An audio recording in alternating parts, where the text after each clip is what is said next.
Have you ever felt the eyes of an entire room burning into you, judging you, laughing at you? Imagine standing in the center of the most exclusive ballroom in New York City, your dress stained, tears stinging your eyes, while your ex-boyfriend and his new fiancée publicly brand you a fraud. That's exactly where Marion found herself. She thought her life was over. She thought she had lost everything. But she didn't know that in exactly 30 seconds, the doors behind her would burst open and the one man nobody expected, the man who owned the city, would walk in, drop to one knee and change history forever. This is the story of how humiliation turned into the ultimate revenge.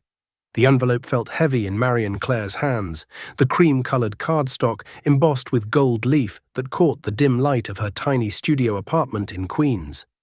It was an invitation to the Obsidian Charity Gala at the Pierre Hotel, the single most exclusive event of the New York social season. To anyone else, this was a golden ticket. To Marion, it felt like a summons to an execution. "You have to go, Mara," her best friend Chloe said, pinning the hem of the dress she was frantically adjusting. "You designed this. It's your work. If you don't show your face, he wins. They both win." Marion looked at her reflection in the cracked, floor-length mirror. The dress was a masterpiece of midnight blue silk and crushed velvet, designed to look like the night sky just before a storm. It was elegant, mysterious, and regal. It was also the only thing of value she currently owned. 6 months ago, Marion had been the rising star at Miller & Co., a boutique architecture firm in Manhattan. She was engaged to the heir, Brody Miller.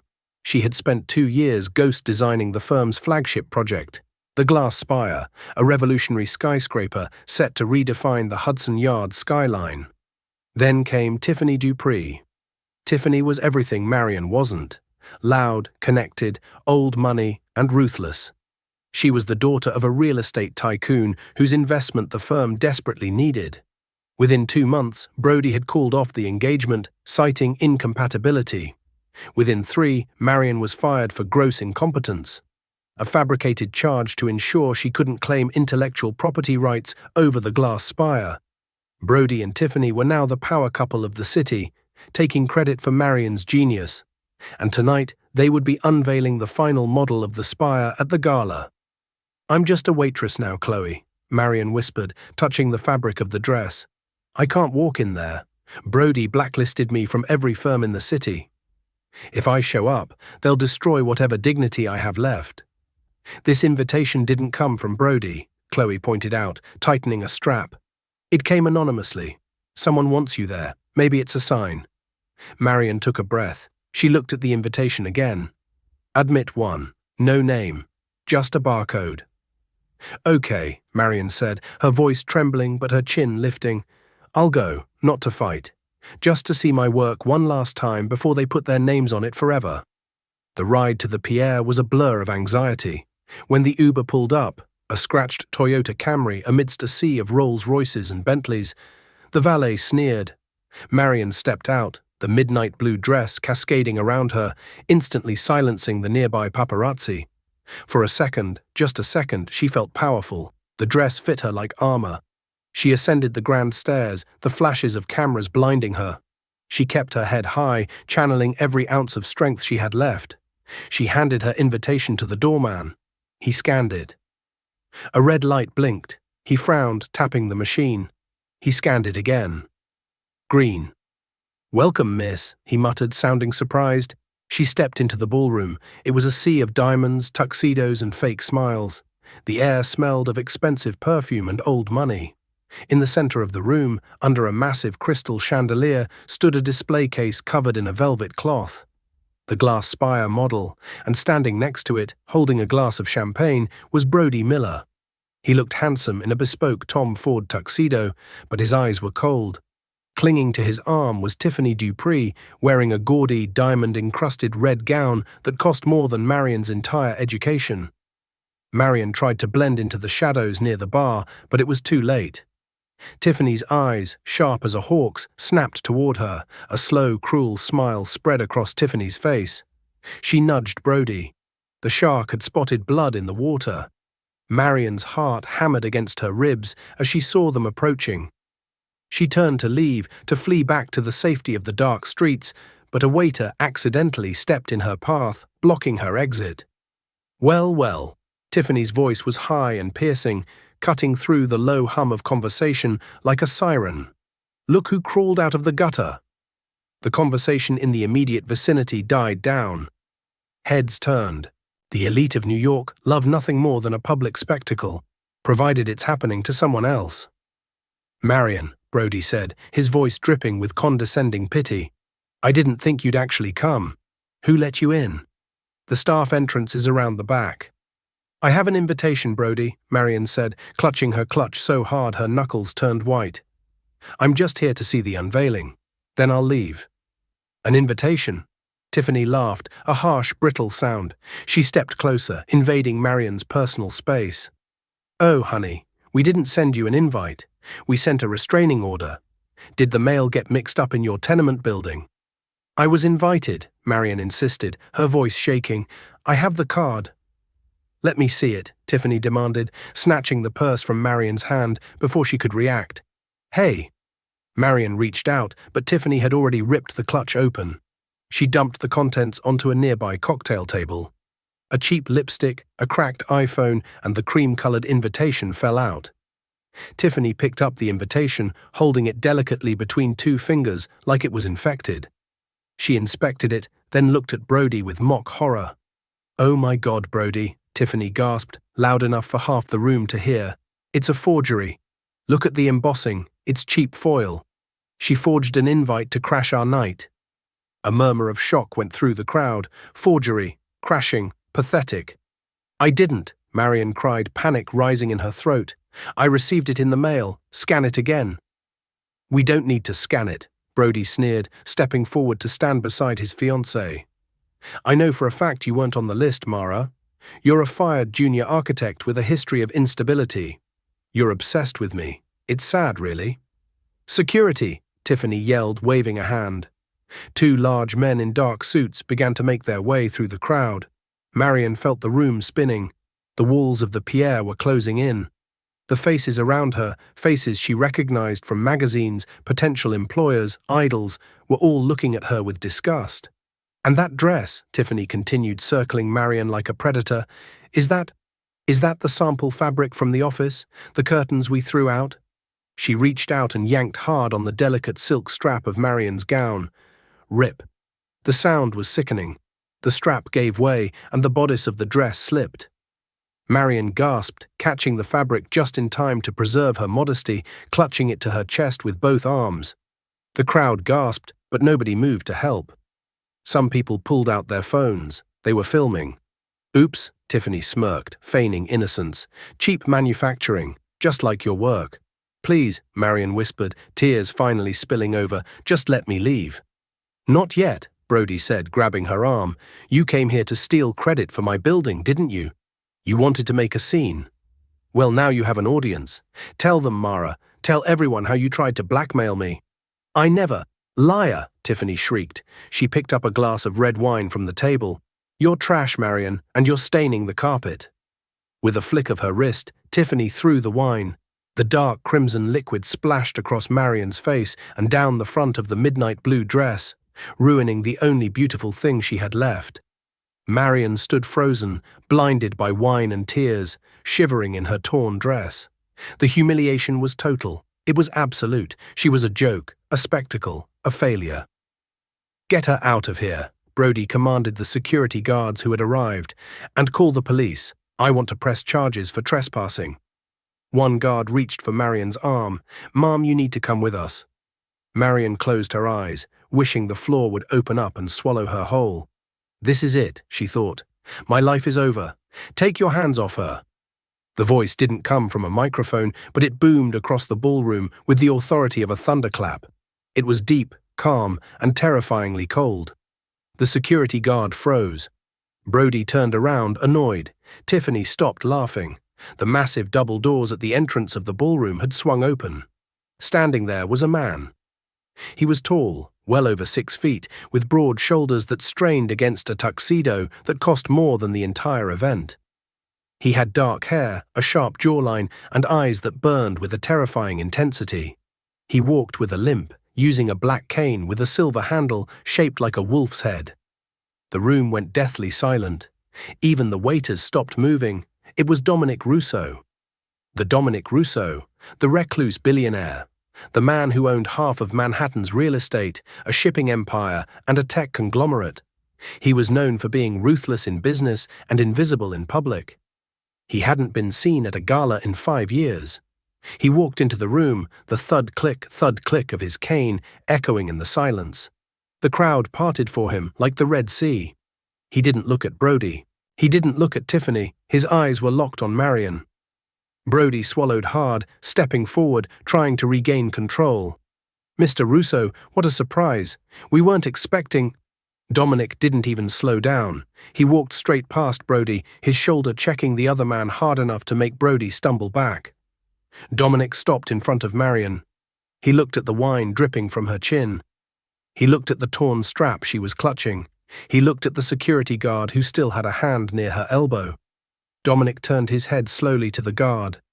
"If you do not remove your hand from her vicinity in the next 1 second, you will never work in this hemisphere again."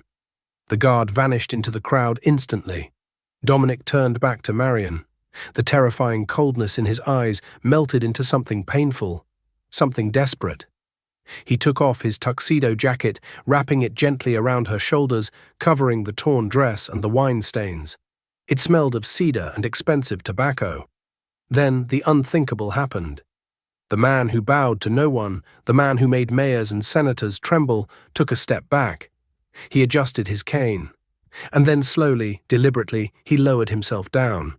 Dominic Rousseau dropped to one knee in front of the crying, wine-soaked girl. "I'm sorry I'm late, Tesoro," he said, his voice loud enough for the whole room to hear, yet intimate enough to feel like a secret. "I had to buy the building before I came in." He reached into his pocket and pulled out a small velvet box. But it wasn't a ring inside, it was a key, an old iron key. "Marion," he said, looking up at her with adoration, "will you do me the honor of taking your rightful place?" Tiffany dropped her wine glass. It shattered on the floor, but no one heard it. The world had stopped turning. The silence in the ballroom stretched so tight it felt like a violin string about to snap. Marion stared down at the man kneeling before her. Dominic Rousseau, the Wolf of Wall Street, the man who ate companies for breakfast.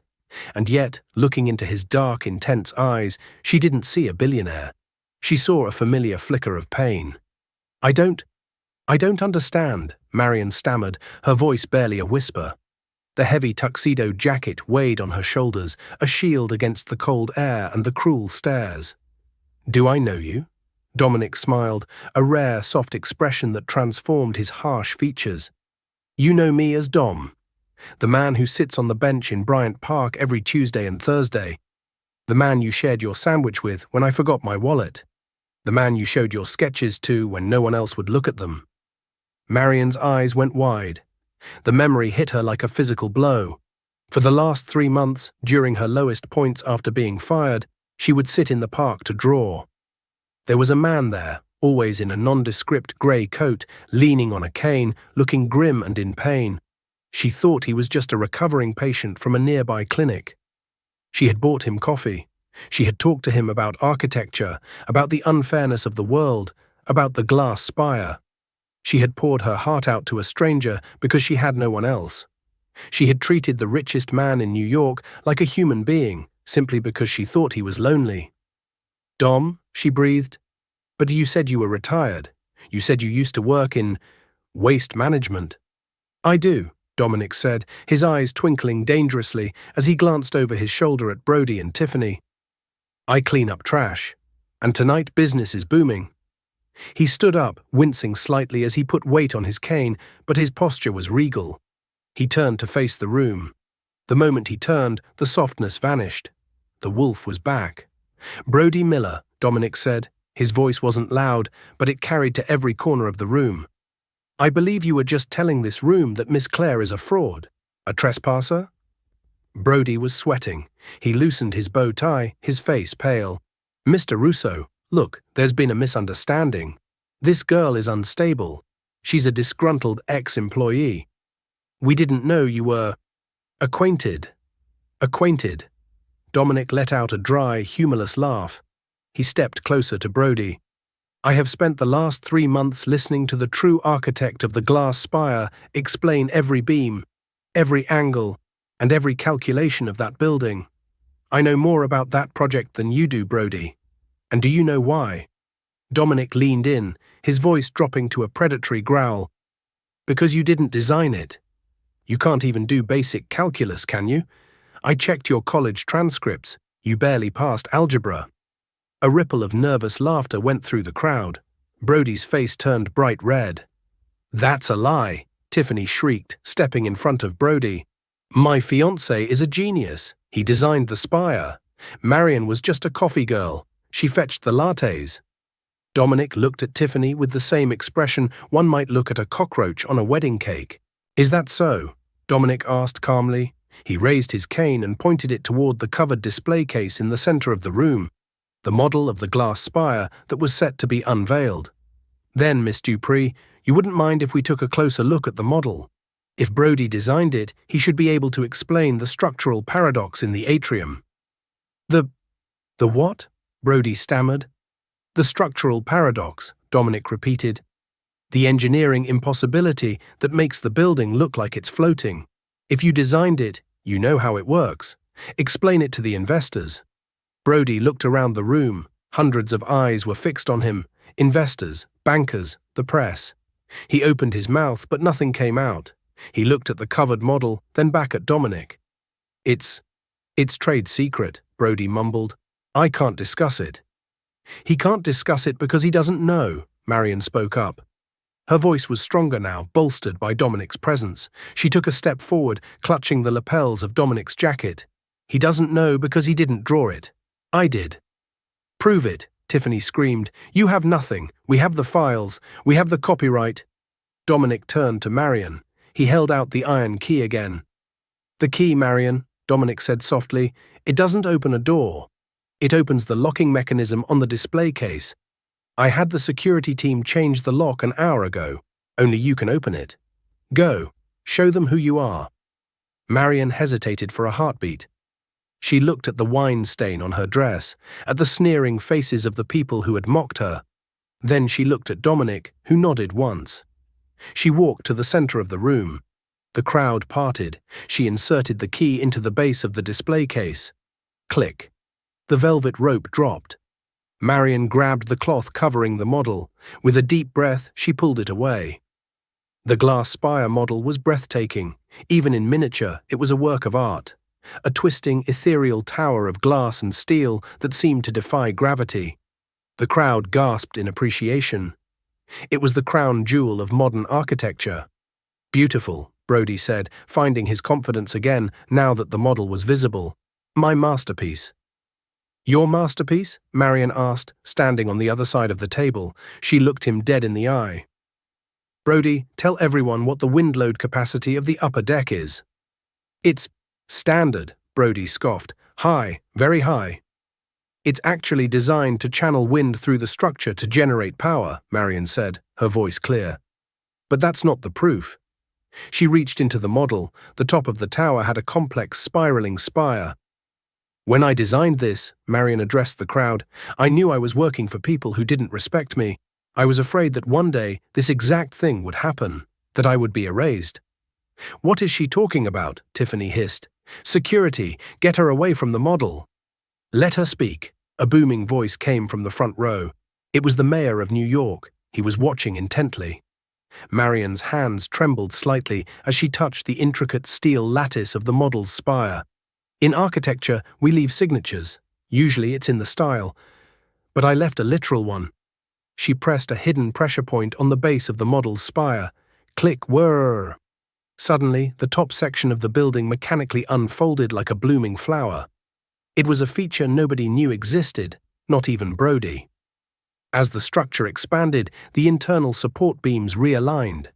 From the angle of the overhead chandelier, the shadows cast by the new alignment fell onto the white table surface. The shadows formed perfect, unmistakable cursive letters. M.C. Marion Clare. The room erupted. The gasp was collective, sucking the air out of the ballroom. It's shadow geometry, Marion explained, tears pricking her eyes again, but this time they were tears of vindication. I calibrated the beams so that at noon on the summer solstice, and under this specific lighting, my initials would appear on the plaza floor. It's hard-coded into the steel. You can't remove it without destroying the building. Brody stared at the shadow. He looked like he was going to be sick. He didn't know, Marion said softly, because he never looked at the blueprints close enough to see the math. He just looked at the render. "This is a trick," Tiffany shrieked, her face turning a blotchy red. She lunged forward, grabbing a champagne bottle from a waiter's tray. "You rigged the model, you witch!"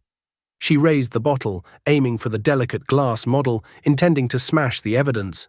But a hand caught her wrist in mid-air.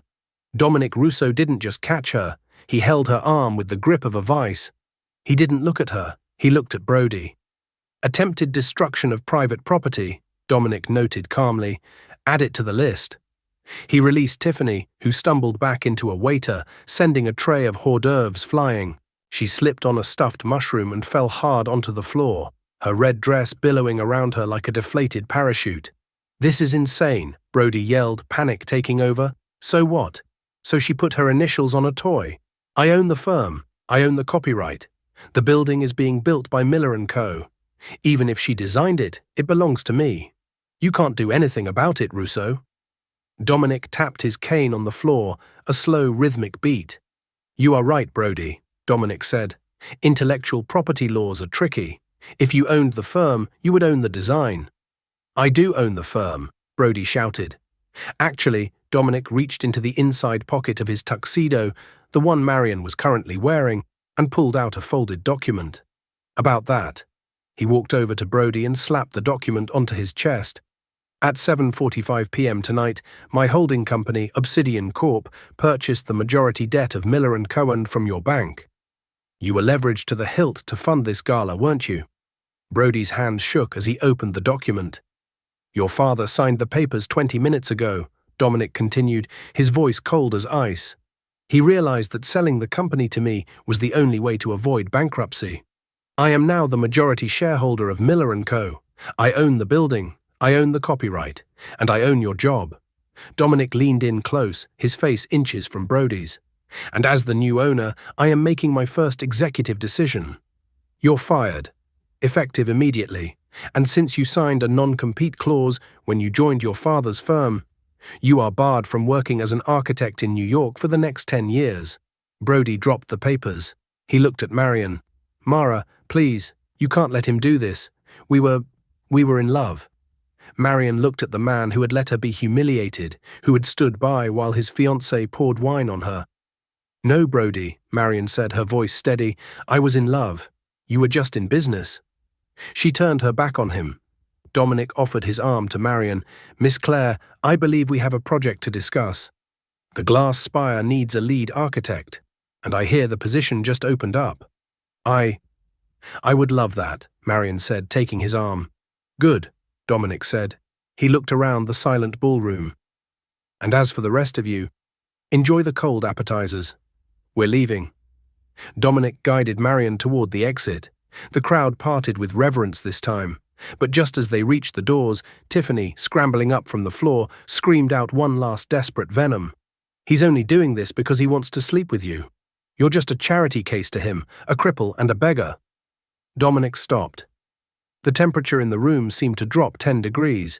He didn't turn around. He just spoke, his voice low and dangerous. "She is not a beggar, Miss Dupree. She is the woman who saved my life when I had nothing to offer her but conversation. She saw the man, not the money, which is something you will never understand." He looked down at Marion, his eyes softening. "And as for the cripple comment, she's the only one who never asked me why I limp. She just offered me a seat." He pushed the doors open. They walked out into the cool New York night, leaving the chaos behind them. But the night wasn't over. As the valet brought Dominic's car, a sleek black matte Aston Martin, around, Marion realized something. The car wasn't heading to her apartment, and it wasn't heading to his office. "Where are we going?" Marion asked as she sank into the leather passenger seat. Dominic shifted gears, the engine purring like a large cat. He looked over at her, and for the first time he looked nervous. "There is one more thing I haven't told you," he said. "The glass spire isn't just an office building, Marion, and I didn't just buy it for business." "Why did you buy it?" "Because," Dominic said, staring at the road ahead, "I found something in your sketchbook. A drawing you made on the back of a napkin 3 weeks ago. A drawing of a house on a cliff. Do you remember?" "Yes," Marion whispered. "My dream house." "I bought the land for it this morning," Dominic said, "but I need an architect to build it, and a partner to live in it." Marion's breath hitched, but before she could answer, a black SUV swerved out of an alleyway, blocking the road ahead. Tires screeched behind them. 2 more SUVs boxed them in. Dominic cursed, his hand flying to the gear shift. "Hold on." The drama at the Gala was over, but the war had just begun. Marion's knuckles turned white on the door handle. The black SUVs surrounded Dominic's Aston Martin like sharks circling prey, 3 in front, 1 behind. "Who are they?" Marion whispered, her heart pounding against her ribs. The adrenaline from the Gala had barely subsided, and now this. "Not who," Dominic said, his jaw clenched so tight a muscle feathered in his cheek. "What?" "They are mercenaries hired by my competitors, specifically the ones who didn't want Obsidian Corp to acquire Miller & Co." Is it Brody?" "Brody is a pawn," Dominic scoffed, reversing the car with terrifying speed, tires screaming against the asphalt. "This is bigger. This is about the land beneath the glass spire, the mineral rights." Before Marion could process that, the rear SUV rammed them. Crunch. The Aston Martin shuddered violently. Marion screamed. "Stay down," Dominic roared. He spun the wheel, drifting the car into a narrow side street in Hell's Kitchen. He wasn't driving like a billionaire. He was driving like a soldier. "Where did you learn to drive like this?" Marion gasped, clutching the dashboard. "Afghanistan," Dominic said grimly. "Special forces. Before the accident. Before the limp." He took a sharp left, narrowly missing a dumpster. The pursuing SUVs struggled to navigate the tight turn. Dominic accelerated onto the West Side Highway, weaving through traffic like a ghost. He glanced in the rearview mirror. They were losing them. "We need to get to the safe house," Dominic said, his voice calmer now. "The penthouse at the Pierre isn't secure anymore. They know I was there." "Safe house," Marion echoed. "Dom, I just design buildings. I don't live like this." "You do now," he said softly, reaching over to squeeze her hand. His touch was warm, reassuring. "Because you're with me." They drove for another 20 minutes in tense silence until they reached a nondescript warehouse in Brooklyn. Dominic punched a code into a keypad and a heavy steel door rolled up. He drove inside. The interior wasn't a warehouse, it was a high-tech fortress, sleek black marble floors, walls of monitors, and expensive art. "Welcome home," Dominic said, killing the engine, "for tonight anyway." Marion stepped out, her torn dress feeling absurd in this futuristic bunker. She shivered. Dominic was instantly at her side, wrapping a cashmere blanket around her shoulders. "Why me?" she asked, looking up at him. "Why did you help me back there? You could have bought the company without making a scene, without embarrassing them." Dominic sighed, leaning against the hood of the car. He ran a hand through his dark hair. "Because they broke something beautiful," he said quietly. "And I don't mean the model." He looked at her, his eyes vulnerable. 5 years ago, Marion, I was on a mission. An IED took out my convoy. I lost 3 men. I lost the ability to walk properly. And I lost hope. I came back to New York a bitter, broken man. I had money, but I had no purpose. I hid in my penthouse for years. And then? And then, 3 months ago, my doctor told me to get fresh air. I went to the park. I sat on a bench, feeling sorry for myself. And then a girl with paint on her hand sat next to me. She didn't look at my cane. She didn't look at my scars. She just offered me half a turkey sandwich and started complaining about the compressive strength of reinforced concrete. Marion laughed, a wet, choked sound. "I was stressed about the spire." "You were alive," Dominic corrected. "You were passionate. You had a fire in you that I thought I had lost. Every Tuesday and Thursday, you brought me back to life, Mara. You didn't know who I was, so I knew it was real. You saved me."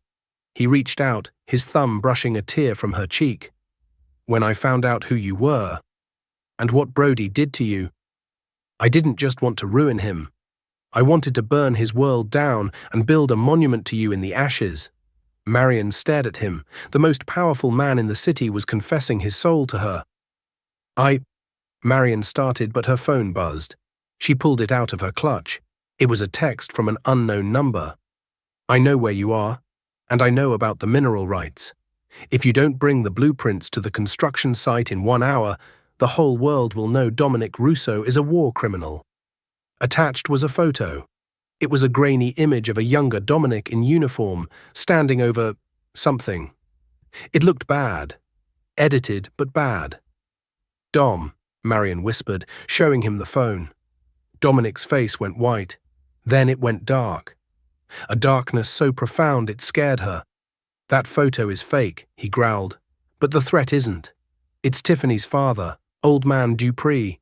He's the one behind the mercenaries. He wants the land. What do we do?" Dominic walked over to a wall safe. He spun the dial and pulled out a sleek silver hard drive. "This is the only copy of the mineral survey," he said. "It proves the land under the spire contains a rare earth deposit worth billions.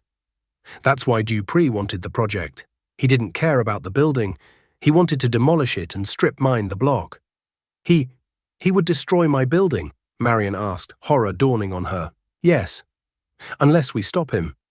Dominic grabbed his cane, but this time he twisted the handle. Click! A hidden blade, thin and deadly, extended from the tip. "Stay here, Marion. It's too dangerous."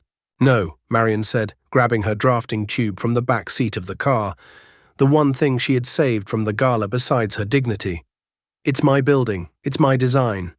And if he wants a war, I'm the architect. I know the weak points." Dominic looked at her. He saw the fire in her eyes, the same fire that had saved him on the park bench. "Okay," he said. "Let's go build a trap." The construction site of the glass spire was a skeleton of steel beams and concrete against the night sky. The wind howled through the open structure, whipping Marion's hair around her face. She had changed into a pair of coveralls she found in Dominic's car trunk, but she still wore the diamond necklace from the gala. "They'll be here in 10 minutes, Dominic said, checking his watch. They stood on the 40th floor, the wind fierce and cold. Dupree and his men. "The elevators are disabled," Marion said, pointing to the shaft. "They have to take the stairs. That gives us the advantage." "What's the plan, architect?" Dominic asked, a hint of a smile on his lips. "The spire isn't just a pretty shape, Dom. It's a tension structure. See these cables?" She pointed to the massive steel cables holding the floor plates in place.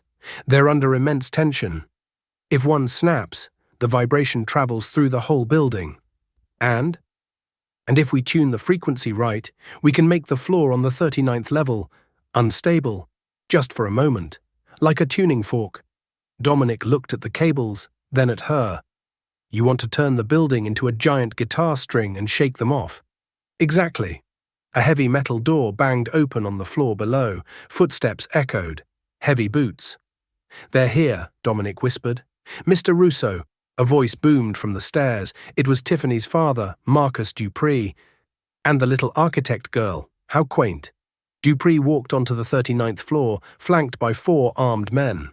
He looked up through the open grating of the floor above. "Give me the drive, Dominic," Dupree shouted, "and I won't release the photos. I won't ruin your reputation." "My reputation survived a war, Marcus," Dominic called down. "It can survive you." "Can she survive?" Dupree sneered. "Grab the girl." The men started climbing the scaffolding toward the 40th floor. "Now!" Marion yelled. Dominic swung his cane. The hidden blade sliced through a specific thinner tension cable Marion had pointed out. Snap! The sound was like a gunshot. The cable whipped back, striking the main support beam. The entire steel structure groaned. A low, humming vibration began to build. Whoom! Whoom! Whoom! The floor on the 39th level, where Dupree and his men were standing, began to oscillate. It wasn't a collapse. It was resonance.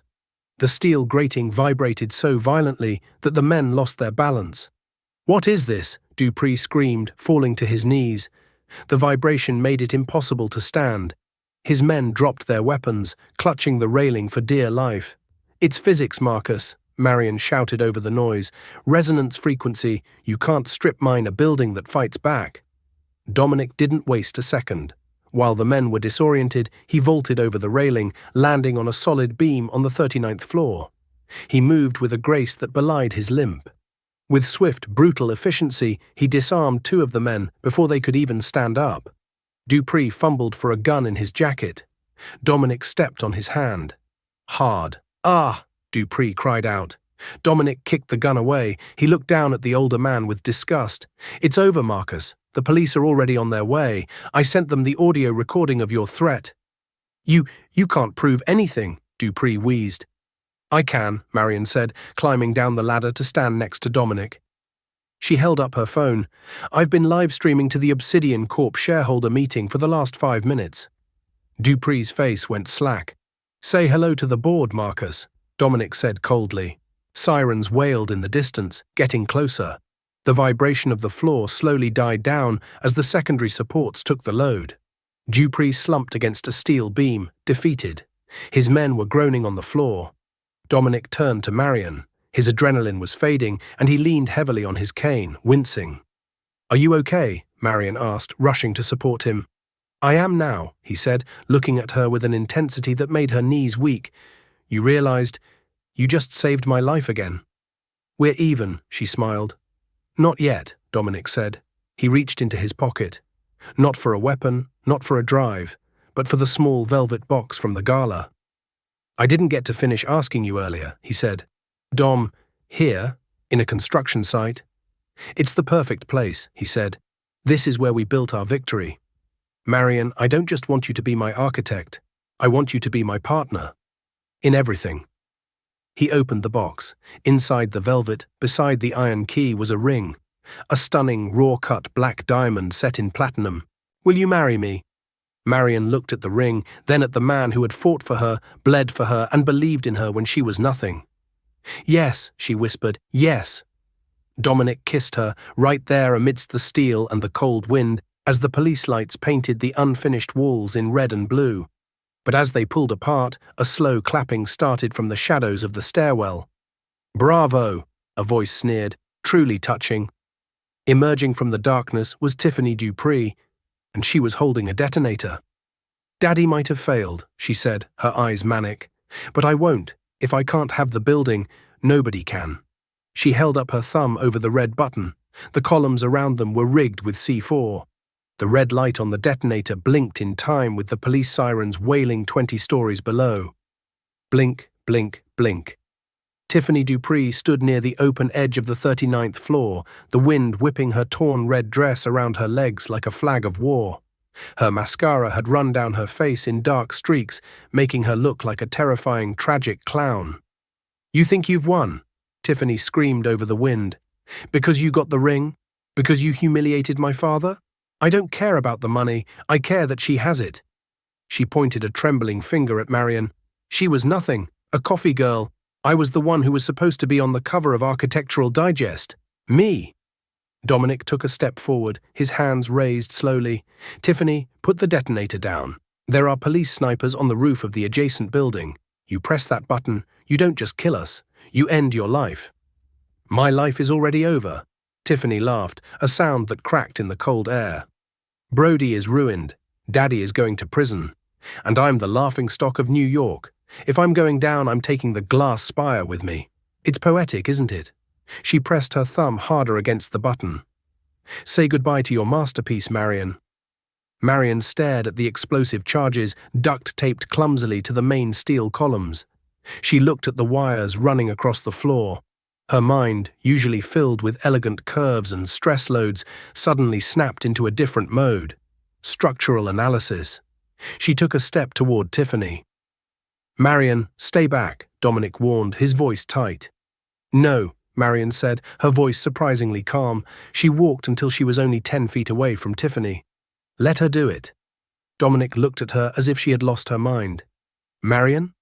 "Go ahead, Tiffany," Marion said, crossing her arms. "Press the button. Blow us all up." Tiffany hesitated. The manic energy in her eyes flickered. She expected begging. She expected tears. She didn't expect a challenge. "You think I won't?" Tiffany snarled. I think you can't, Marion said flatly. She gestured to the wiring on the column nearest to them. You used standard copper wiring to connect the blasting caps, right? You probably looked up a tutorial on the dark web. I know what I'm doing, Tiffany yelled. You wired them in series, Marion said, shaking her head with a look of pity. Look at the connection on column 4. The wire is crimped. The circuit is broken. If you press that button, the only thing that will happen is the detonator will short out in your hand and burn your thumb. The C4 won't detonate. Tiffany's eyes darted to the column. She looked back at the detonator. Panic set in. She wasn't an engineer. She wasn't an architect. She was a socialite who had never built anything in her life. You're lying, Tiffany whispered. Am I? Marion stepped closer.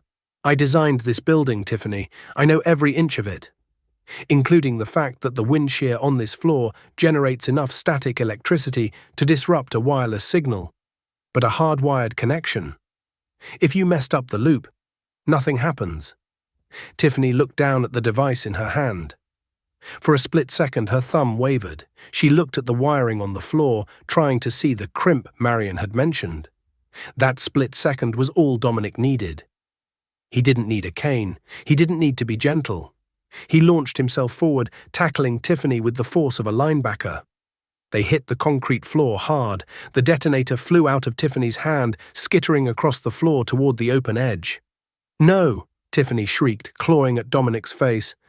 Dominic pinned her wrists effortlessly, his face inches from hers. It's over, Tiffany. Marion ran to the detonator, stomping on it with her heel just as it reached the edge, smashing the plastic casing. Suddenly, the stairwell door burst open. NYPD, freeze! A dozen tactical officers flooded the floor, weapons drawn. Dominic slowly stood up, pulling Tiffany to her feet and shoving her toward the officers. Get her out of my sight. As the police cuffed a screaming Tiffany and dragged her away, an officer approached the column to inspect the explosives.